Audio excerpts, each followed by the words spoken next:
हरियाणा के मुख्यमंत्री मनोहर लाल के राजनीतिक सलाहकार कृष्ण बेदी हमारे साथ मौजूद है। बातचीत करेंगे बहुत ज़्यादा अहम इशू पर।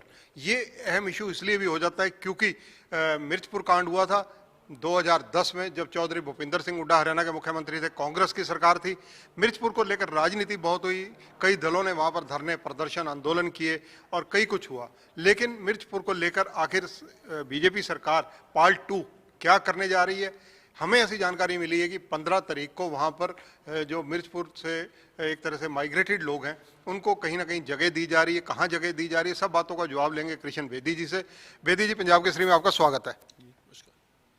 बेदी जी, सबसे पहले मैं ये पूछना चाहूँगा कि मिर्चपुर कांड राजनीतिक बवाल का कारण रहा 2010 में।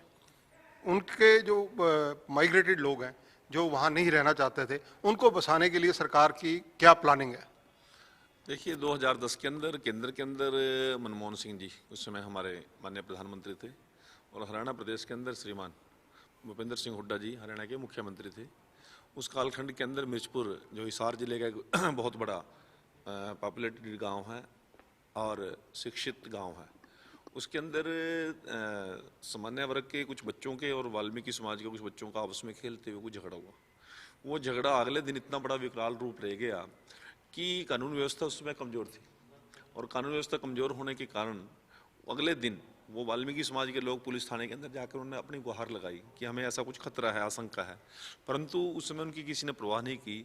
तो 200 लगभग 68 या 62 परिवारों को सरेआम दिन दहाड़े पेट्रोल छिड़क कर आग लगाई गई। जो लोग सक्षम थे वो भाग गए, घरों से बाहर भाग के उन्होंने जान बचा ली। परंतु एक बुजुर्ग ताराचंद जो बीमार थे और शायद उनके पैरालाइज हुआ था, वो उनके पेट्रोल छिड़कर जिंदा जला दिया। उनकी बेटी जो उस समय +2 के अंदर वहाँ BA पार्ट 1 में पढ़ती थी और दोनों टांगों से अपाहिज थी, वो जवान लड़की, परंतु उसके 82+ % नंबर उस समय +2 में थे। एक ऐसी होनहार बच्ची को जिंदा जला दिया सरेआम दिन दिहाड़े। तो ये एक बहुत बड़ा विभत्स कांड था। देश में ही नहीं, विदेशों में भी इस बात की चर्चा हुई। परंतु उस बार बार पुलिस के आश्वासन के बावजूद भी, प्रशासन के आश्वासन के बावजूद भी वो लोग सामान्य नहीं हो सके, और परिस्थितियाँ ये बनी कि उन लोगों ने वहाँ से पलायन कर दिया। वो पलायन करके डिप्टी कमिश्नर कार्यालय हिसार चले गए। परंतु मैं आप लोगों को बताना चाहता हूँ, मिर्चपुर से लेकर उपायुक्त कार्यालय हिसार तक, मिर्चपुर से लेकर मुख्यमंत्री आवास चंडीगढ़ तक, मिर्चपुर से लेकर महामहिम राज्यपाल आवास चंडीगढ़ तक, मिर्चपुर से लेकर जंतर मंतर तक, मिर्चपुर से लेकर पार्लियामेंट तक, मिर्चपुर से लेकर प्रधानमंत्री आवास दिल्ली तक, और मिर्चपुर से लेकर महामहिम राष्ट्रपति भवन तक उन लोगों ने गुहार लगाई। परंतु उनको न्याय नहीं मिला। तो वो लोग वहाँ से प्लान कर गए थे। तो वो हिसार के अंदर लगभग 7.5 साल टेंटों के अंदर वो लोग रहे। बहुत से राजनीतिक लोगों ने वहाँ पर जाकर राजनीति की। उसमें के तत्कालीन एंटी हुड्डा जो ग्रुप था कांग्रेस के अंदर, उसमें शैलजा जी उनकी मुखिया थी, उन्होंने वहाँ जाकर धरने प्रदर्शन भी किए। अशोक तंवर जी उस समय जो कांग्रेस के मेंबर पार्लियामेंट थे शायद, उन लोगों ने भी बड़े वहाँ पर जाकर घड़ियाले से बहाने का काम किया। इंडियन नेशनल लोकदल उस समय चौधरी ओम प्रकाश चौटाला जिसके माननीय राष्ट्रीय अध्यक्ष थे, तो उन लोगों ने भी बड़े वहाँ पर जाकर धरने प्रदर्शन करने का काम किया। मायावती जी ने स्वयं वहाँ आकर लोगों को उकसाने का काम किया। परंतु 7.5 साल तक मिर्चपुर के लोगों की किसी ने सुध नहीं ली, और 7.5 साल के बाद जब मनोहर जी की सरकार के अंदर ये विषय हमारे संज्ञान में आया तो हमने इसके ऊपर कार्रवाई शुरू की। क्या कार्रवाई पहले दिन से लेकर, क्योंकि बीजेपी की भी गवर्नमेंट पार्ट 2 है, 1 साल कंप्लीट हो रहा है, पहले 5 साल और अब 1 साल, क्या कार्रवाई की गई? देखिए, हमने उन लोगों से बातचीत की। उन लोगों से बातचीत करके पहले तो वो इस बात के लिए हमने उनको मनाने का प्रयास किया कि हम आपको सुरक्षा भी देंगे, आप सुरक्षा गारंटी भी देंगे, और आप लोगों के हर प्रकार से मदद करेंगे, क्योंकि गांव से प्लान करना एक अच्छी परंपरा नहीं है हमारे समाज के अंदर। परंतु वो लोग किसी बात के लिए तैयार नहीं हुए। वहाँ पर पैरामिलिट्री फोर्सेज की एक बहुत बड़ी टुकड़ी लगातार 6-7 साल रही, और कोर्ट में केस सुप्रीम कोर्ट में था। तो उन लोगों को हम बहुत विश्वास के बाद भी उन लोगों का मन नहीं माना। जैसे ही वो टुकड़ी हटी तो दोबारा उनके ऊपर हमला हुआ। तो हमने उन लोगों से बातचीत की और बातचीत करने के बाद नटसल निचोड़ ये निकला कि वो लोग इस बात के लिए बिल्कुल कतई सहमत नहीं हुए कि हम गांव में दोबारा सुरक्षित रहेंगे या हमारा कोई मन है। तो इसलिए फिर उन लोगों के कई प्रपोजल आए।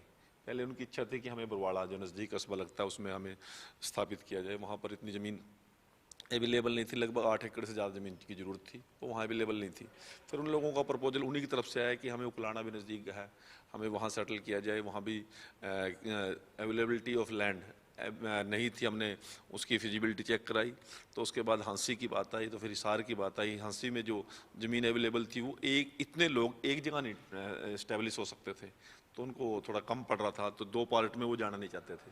तो फिर उन सब की सहमति से ढंढूर गांव के अंदर हमें ऐसी ज़मीन अवेलेबिलिटी, तो ज़मीन की तो मिल गई, परंतु उन लोगों की कंसेंट की ज़रूरत थी। वो 1 साल का लंबा प्रोसेस उसके अंदर लगभग चला। तो जब उनकी कंसेंट हो गई ढंढूर गांव के अंदर, on the highway of Rajasthan जो जा रहा है और हाईवे जो सरसा से हिसार की ओर आ रहा है, उसके आसपास वो ज़मीन थी। तो उन लोगों को उनकी सहमति लेने के बाद उनको वहाँ पर स्थापित करने की हमने योजना बनाई। 2018 के अंदर जुलाई के अंदर मैं उसमें मिनिस्टर था और मैंने मनोहर लाल जी की पार्ट 1 गवर्नमेंट थी, तो उसमें वहाँ पर उन लोगों के लिए व्यवस्था की थी। श्रीमान मनोहर लाल जी स्वयं वहाँ पर जाकर उन लोगों को आश्वासन भी दे के आए थे और वहाँ पे पत्थर लगा के आए थे उनकी बस्ती के लिए, उनकी सारी योजनाओं के लिए। क्या उनको रजिस्ट्री मिल गई, मकान का कब्जा मिल गया? तो अब वो उसके बाद से लेकर, क्योंकि ये ज़मीन लैंड ऑफ एक्सचेंज थी, हमने मिर्चपुर वाली ज़मीन के साथ उन लोगों का ज़मीन का तबादला किया। यदि इस प्रकार से ज़मीन देने की बात थी, इस बात में उनका भी गरिमा को ठेस पहुंचती और एक नई परंपरा शुरू हो जाती कि गांव में यदि झगड़े होंगे तो लोग पलायन करेंगे। तो उन लोगों से सहमति लेकर हमने वो जो वहाँ की उनकी प्रॉपर्टी थी जितनी थी, वो हमने वहाँ पर सरकार ने अपने कब्जे में ली और उन लोगों को उसके बदले में ज़मीन दी। उसमें एक बात नहीं आई कि बहुत से लोगों के 20-20 गज के, 30-30 गज के छोटे छोटे मकान थे। तो मुख्यमंत्री जी ने तय किया कि पीछे जो था तो था, अब हम कम से कम 80 गज और 100 गज से कम किसी को ज़मीन नहीं देंगे। उसमें चाहे कितनी भी ज़मीन थी उनको हमने उतना टुकड़ा दिया, परंतु 100 गज से ज़्यादा जिसके पास थी उसको जिसकी वहाँ पे गाँव में ज़मीन थी उसको उतनी ज़मीन देने का काम किया। और उसके साथ साथ हमने प्रधानमंत्री आवास योजना की जो एक स्कीम चलती है उसके तहत उनके मकानों का निर्माण वो कर सके और उनकी रजिस्ट्री अवेलेबिलिटी के लिए ये सारी योजना बनाई। और आज 15 तारीख को हमारे माननीय डिप्टी स्पीकर रणबीर गंगवा जी और हमारे वहाँ के हिसार के लोकप्रिय विधायक डॉक्टर कमल गुप्ता जी और जिला के प्रशासन के अधिकारी और मैं स्वयं माननीय मुख्यमंत्री जी के निर्देश और आदेश के अनुसार महर्षि वाल्मीकि प्रगट दिवस से पहले उन लोगों को उनके अलॉटमेंट लेटर देंगे ताकि वो लोग अपने मकान बनाकर वहाँ रह सके। अभी तक जो जो मूलभूत सुविधाएं हैं, पीने के पानी की व्यवस्था है, उनकी सड़कें हैं, उनकी गलियाँ हैं, वो हमने लगभग वहाँ तैयार करवा दी है। मतलब जगह सरकार दे रही है, मकान वहाँ पर बनाने पड़ेंगे। वो मकान बनाने के लिए क्या प्रावधान रहेगा? हाँ, मैंने बताया ना कि हमने प्रधानमंत्री आवास योजना के तहत उन लोगों को जो 2,70,000 या 3 लाख की जो सहायता केंद्र से मिलती है उसको भी बीच में जोड़ा है और हरियाणा सरकार से जो जो योगदान अनुदान उनको दे सकते हैं उसके अनुसार उनके हम गारंटी दे रहे हैं कि उनको सिर पे छत पे बिना छत के कोई व्यक्ति ना रहे। वेदी साहब, सबसे अहम सवाल ये है, सरकार ने चलो कोई हल निकाला, ये तो अच्छी पहल है, लेकिन राजनीतिक रूप से अंकलन किया जाए तो इन चीज़ों में विस्थापितों को एक जगह से दूसरी जगह पुनर्वास करवाना, उनकी ज़मीन एक्सचेंज करना, ये सब चीज़ों की नौबत क्यों आती है? मैं आपको बताना चाहता हूँ ना जी, ये जो अभी गोहाना कांड इतना बड़ा हुआ वो किसके कार्यकाल में हुआ? भूपेंद्र सिंह हुड्डा जी का। मिर्चपुर का 8 साल पुराना मामला सुलटाने का काम किया मनोहर जी की सरकार ने किया। तो ये जो पलायन उन गलत नीतियों का, आज जो अपने आप को दलितों के एक बहुत बड़े मसीहा समझते हैं। कुमारी सैलजा जी उस समय राज्यसभा की मेंबर थी, मेंबर पार्लियामेंट भी रही और राज्यसभा की मेंबर भी रही और केंद्र में मंत्री भी रही। वो जाके घड़ियाली आंसू तो बहा के आ गई, परंतु एक योजना नहीं बना सकी। अशोक तंवर जी ने भी वहाँ बड़ा किया, गीता बुक्कल जी भी वहाँ हरियाणा में उस समय मंत्री थी, श्रीमान ओम प्रकाश चौटाला जी की पार्टी थी उस समय, उन लोगों का भी यही हाल था। इन परिवारों को अब दोबारा से बसा रहे हैं आप, तो इन परिवारों को बसाने के लिए क्या सुरक्षा की गारंटी इनको है? ये लोग अपने आप को सुरक्षित महसूस करते हैं? ये सारा जो इसमें समय लगा जो 1-1.5 साल का, उन लोगों की प्रत्येक इच्छा को ध्यान में रखते हुए, उनकी प्रत्येक चीज़ को ध्यान में रखते हुए, कि ऐसा नहीं है कि उनके यातायात की सुविधा ना हो, हमने हाईवे के साथ ज़मीन दी है, शहर के साथ ज़मीन दी है, नियर अबाउट जो सबसे उनके रोज़गार की भी हमने चिंता की है कि उनके रोज़गार का जो आवागमन का साधन हो वो नज़दीक हो, पीने का पानी हो, उनके लिए मंदिर, शिवालय, स्कूल, प्राइमरी स्कूल, आंगनबाड़ी, सारी व्यवस्थाएं पहले से तय की गई हैं, ताकि हम नया गांव जो बसा रहे हैं उसमें रहने वाले प्रत्येक नागरिक को प्रत्येक सुविधा उपलब्ध हो सके। बेदी साहब, कुल कितने परिवार हैं? अभी 258 परिवार जो काउंटिंग हुई है उसमें से 258 परिवारों को हम अभी अथॉरिटी लेटर हम देने जा रहे हैं। शायद एक दो परिवार का कुछ परिवार हेड ऑफ द फैमिली की डेथ हुई, इस बिटवीन को नाम प्रॉपर्टी किसके चेंज हो क्या होगा वो विषय अलग है। बेदी साहब, थोड़ा सा एडमिनिस्ट्रेटिव प्रोग्रेस हरियाणा से हटके एक बात करेंगे। हाथरस में जो कांड हुआ उसको लेकर राजनीतिक टिप्पणी क्या है आपकी? जो लड़की के साथ कुकर्म हुआ, वहाँ के प्रशासन की क्या भूमिका रही, क्या समझते हैं आप? मैं हाथरस कांड के अंदर राजनीतिक टिप्पणी नहीं करूँगा। मैं स्वयं उसी समाज से संबंध रखता हूँ जिस बेटी के साथ ये अन्याय हुआ, अत्याचार हुआ। परंतु मैंने पहले दिन भी मैंने योगी जी को पत्र लिखा था कि आपने SIT बना दी, परिवार को रोजगार का विश्वास भी दे दिया, परिवार को मकान का भी योगी जी ने उस दिन ही प्रावधान कर दिया कि गांव में परिवार यदि मान लो सुरक्षित नहीं रह सकता या परिवार का मन नहीं है तो उनको हाथरस सिटी के अंदर मकान अवेलेबल कराएंगे। और जो बनता धनराशि का सहयोग था परिवार को अपने पाँव पे स्टैंड करने के लिए, परिवार को एक मनोबल बढ़ाने के लिए, और गवर्नमेंट की कुछ स्कीमें भी होती हैं। अब हमारे हरियाणा प्रदेश के अंदर 8.5 लाख रुपए हमने SC/ST पर कोई यदि कोई एट्रोसिटी होती है, कोई जुल्म अत्याचार होता है तो वो स्कीम है, किसी के ऊपर एहसान नहीं है, वो हमने 8.5 लाख रुपए देने होते हैं सरकार ने। इसी प्रकार से उस परिवार को वकील की फीस, जो अवेलेबल एडवोकेट्स हैं उनकी फीस सरकार देती है, ये किसी को ऊपर आसान नहीं है। वो जब चीज़ें की तो मैंने योगी जी का जहाँ आभार प्रकट किया वहाँ मैंने योगी जी को पत्रक में ये भी कहा कि श्रीमान जी आपने ये कदम उठाए हैं, सराहनीय है, परंतु जब तक ये मुकदमा चले, दोषियों को सजा न मिल जाए, तब तक उस परिवार को सुरक्षा की गारंटी देना भी मैं निवेदन आपसे करता हूँ।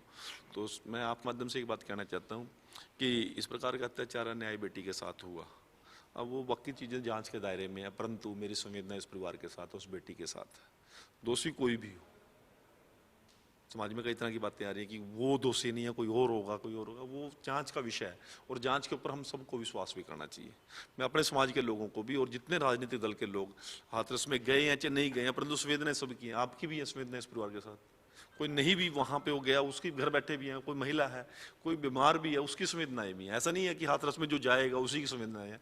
जो इस बात से आहत हुए हैं सभी हुए हैं, और इस प्रकार का आगे से ऐसी घटनाएं ना घटे, मैं योगी जी को के ऊपर हमें विश्वास भी है।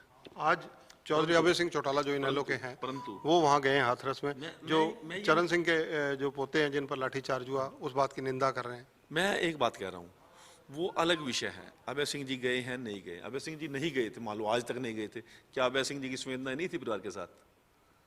मेरे परिवार का कोई सदस्य मान लो बुखार में है, पीड़ित है, वो नहीं जा रहा वहां पर, तो उसका मतलब उसकी संवेदना ही नहीं। संवेदनाएं सभी की हैं। मैं कह रहा जो गया तब भी संवेदनाएं हैं, नहीं गए तब भी हैं। परंतु एक बात मैं जरूर कहना चाहता हूं, हमें अपनी न्याय व्यवस्था पर विश्वास होना चाहिए, अपने प्रशासन पर विश्वास होना चाहिए। हो सकता है कि टेम्परेरी जोश में आके कुछ लोगों ने ऐसे प्रदर्शन, धरने कुछ वो किया हो, और लॉ एंड ऑर्डर बनाने के लिए पुलिस ने भी कुछ ना कुछ कदम उठाए होंगे। परंतु मैं एक बात कहना चाहता हूँ कि पीड़ित को न्याय मिले, ये सबसे बड़ी बात है। तो यदि पीड़ित को न्याय की बात है तो CBI की इंक्वायरी माने योगी जी ने कर दी है, और CBI से मेरे ख्याल से बड़ी कोई जांच एजेंसी है भी नहीं, और लोगों की और परिवार की भी इच्छा ये थी कि इंक्वायरी CBI से होनी चाहिए। तो ये है कृष्ण बेदी, राजनीतिक सलाहकार हैं हरियाणा के मुख्यमंत्री मनोहर लाल के।